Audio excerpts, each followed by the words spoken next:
On the Listener app and on your radio, this is Triple M's Rush Hour with Joey and Billy. Wrapping up the weekend of footy. Get Purple in here and discuss footy. This is Damo's recovery session.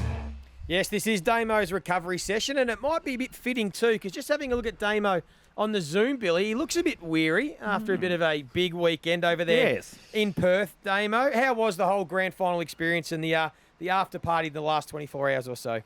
Yeah, g'day Joe, g'day Billy. Just a magnificent part of the world to be in the last couple of weeks, and particularly over the weekend with the Perth City putting it on for the grand final. And I'm nowhere near as weary though, Joey, as some of those Melbourne players who even yesterday when they rolled up to the official presentation in the city itself of the cup and presenting to the crowd inside the centre of the Perth CBD, they still had some strapping on their ankles. Some of them hadn't showered, and some of them still wearing what they wore in the game itself when the final siren went. Yeah, I could imagine the adrenaline would keep going for a few more days to come. Hey, how was the whole grand final experience being there live? Because we anticipated with the Birds of Tokyo and the light show and the fireworks that it was going to be awesome. Was it everything that you expected and hoped? Yeah, look, it was, Joey. I'm just a massive rat for the stadium. I think, as you know, the acoustics are unbelievable. There's nothing we've got in Melbourne that goes near the acoustics, with the speakers coming back in on the crowd and the noise not escaping, but also not being overbearing either. I'm a convert now in the past 4 or 5 years to having a night grand final, or at least a twilight grand final. I know everyone's got a different view on that, but that's where I'm at with that particular aspect. And even the game itself, Joey, I mean, I know everyone's now analysed it and critiqued it, but it was a fantastic game of footy basically throughout. I know that the last quarter and a half, from a Bulldogs perspective, was disappointing, but the standard of football played in that period in time when Melbourne rammed on, as we know, 16 of the last 17 goals of the game. I defy anyone to look at that and say that's not the best football they've seen. And I thought Bill Angus Brayshaw summed it up pretty well yesterday, didn't he, on the Sunday Footy Show? It's probably Melbourne's best 15 minutes in its entire history, that late third quarter surge. Oh, no doubt about that. And 100 points to 7 at one stage just shows you they were dominant. They're the best side in the comp. Well done to Melbourne. I want to know off the field now. Everyone's had a look at the game, and we have too. It looked like early on maybe Maxi Gawn, but I reckon James Harms has come late. I reckon old Chompers Harms, and I saw Goody up on Gorney's shoulders there doing a bit of a dance too. So they've really had a crack, haven't they?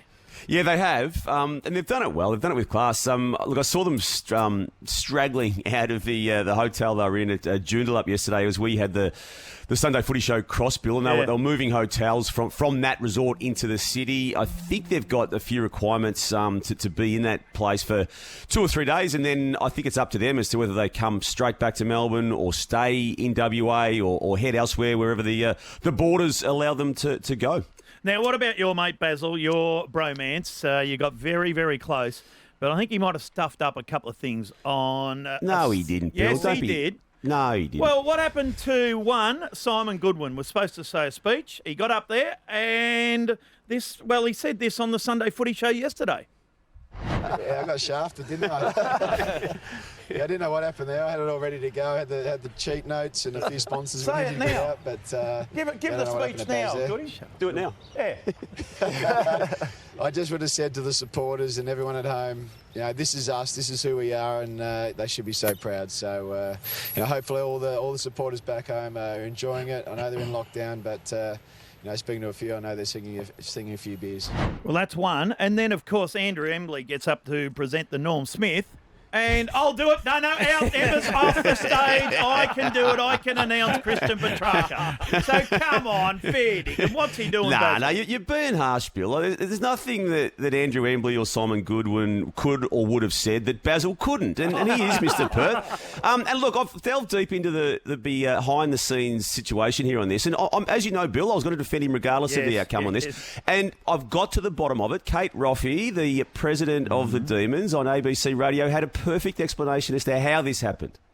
They let the fireworks and stuff go a bit early. Maxie lifted that cup up and the boys were up on the stage before they knew what to happen. And Basil was desperately trying to stop it and pull it back, but it was too late. The celebrations were too far gone.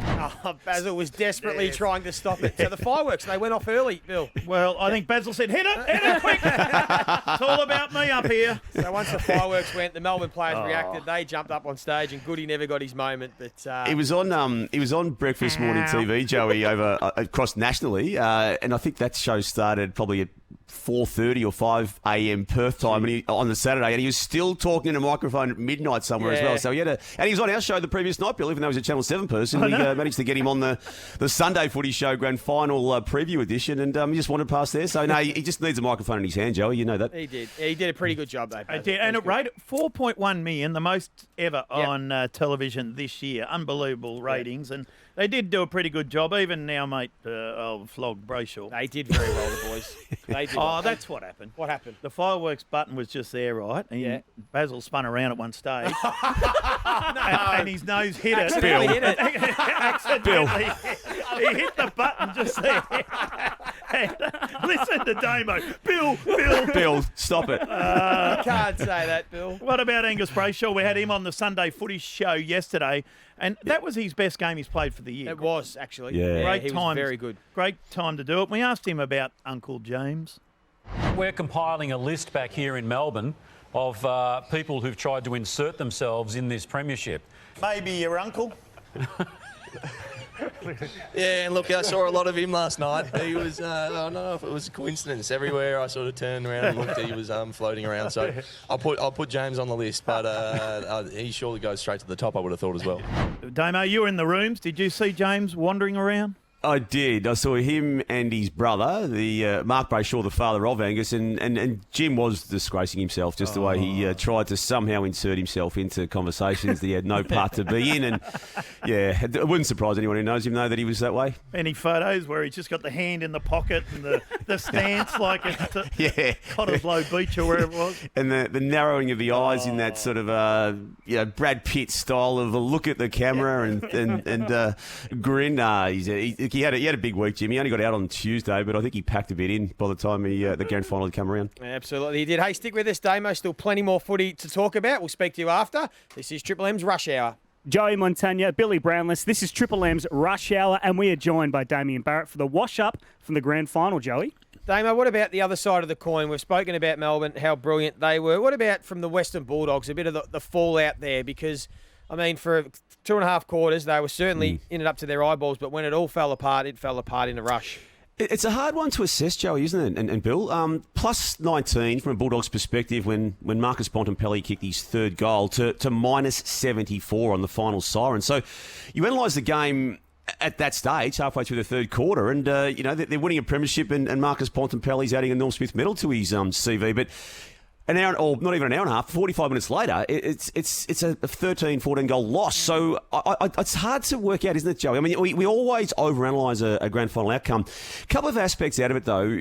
Steph Martin turns 35 inside 2021, so he will go around again, I believe, and his body would suggest in the last 2 seasons of footy, the previous one at the Brisbane Lions, that it's just not going to be reliable enough to cope with. So I think they need to address that.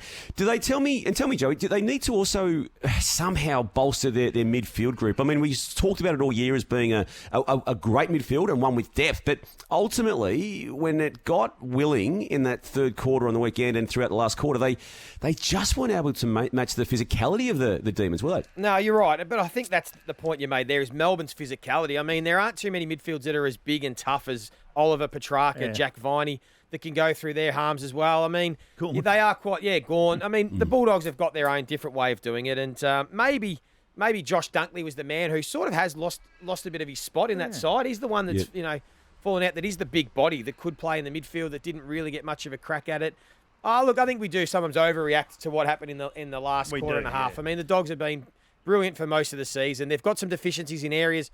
They find a way to cover up for it. I think the ruck situation will be something, though, they probably will look at in the off-season. Well, Sam Darcy, I know he's only going to be a kid, but there's something to work with. They'll get him, won't they? Ugle-Hagen, who we haven't seen a lot of, number 1 pick, and then Josh Bruce will come back at some point. It's going to be late in the year, isn't it? So they might need to find another key defender as well, another big body in defence. But, just with Darcy too, I mean, it's hard to think that he's going to have a major impact in 2022. But having said that, we saw what happened in the second season of the career of Luke Jackson. Game number 30 in the grand final, and I mean, if he could play to 3/4 of that level inside the 2 seasons, his first 2 seasons, well, he's going to be something. Because Luke Jackson already is a star, I think, Joey, isn't he? I mean, I don't think he's a rising star, as he was officially this year, being judged that title. But he's here, isn't he? I mean, he's a legit player. He's a legit player. He's a big part of that side and will be going forward. Of course, he's a Western Australian who was able to play on his home deck and put on a good show. Speaking of over in Western Australia, a little bit of news and some whispers around Josh Kennedy, the West Coast Eagles superstar. Yeah, he told one of the functions over here, Joey, on the weekend with microphone in hand, that he's yet to make up his own mind about going on into 2022. He did say that it was his call to make, and I've got no doubt that is the complete case. So you come out, as you know, a month or so after the Eagles' last game for the year, and he's yet to get his own head around that himself. So I don't know what the contractual situation is. I don't know whether he's been asked to take a massive cut. I don't know any of that background, but I do know that, as he said himself, he's just weighing it up. Is it right to go into a 16th season or beyond a 16th season? So, yeah, massive name, isn't he, in the Eagles' history? Massive player from a goal kicking perspective in a competition historical sense. And yeah, you don't yet know, Bill, if he's going into next year. He loves his fishing and going down to the beach and his shack, but they need to make some changes, West Coast. Well, that's what I thought. I mean, even Shannon Hearn, I thought maybe they might have been some change, and then it sounded like, no, they were going to stick with everyone again, and I just sort of presumed Kennedy and Hearn and all those would play on. But maybe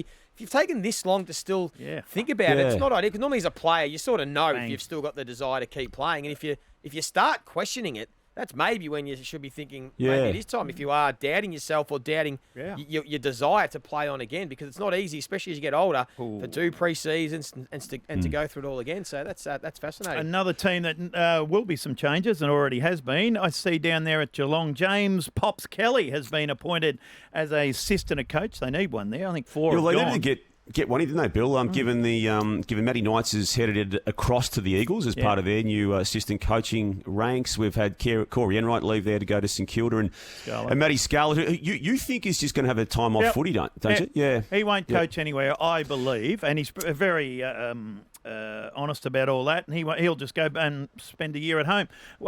Hearing anything over there? Anything? I wouldn't be surprised, Bill, if you got a great Geelong person in James Kelly coming back into the club. I wouldn't be totally surprised if Harry Taylor made an appearance back there on those assistant coaching ranks. I know he returned to Perth this year after playing in the grand final of 2020, or returned to WA at least. And some talk around that he may be part of the new look Geelong assistant coaching ranks. Just on Scott, Chris Scott himself, Joey and Bill, I was a week ago convinced he would 100% be the coach in 2022. There's just enough talking people that I do have footy chats with at other clubs and other people around the industry that have left me just a little bit less convinced that that's the case, that conversations might be going on because it's not just the contract for 2022 I think you need to factor in right now, is it? You need to look at what's going to go beyond that. And if that's the case, that conversation may well be, as we speak, being brought forward to the right now with Steve Hocking heading in there as Chief Executive Officer. That's interesting. I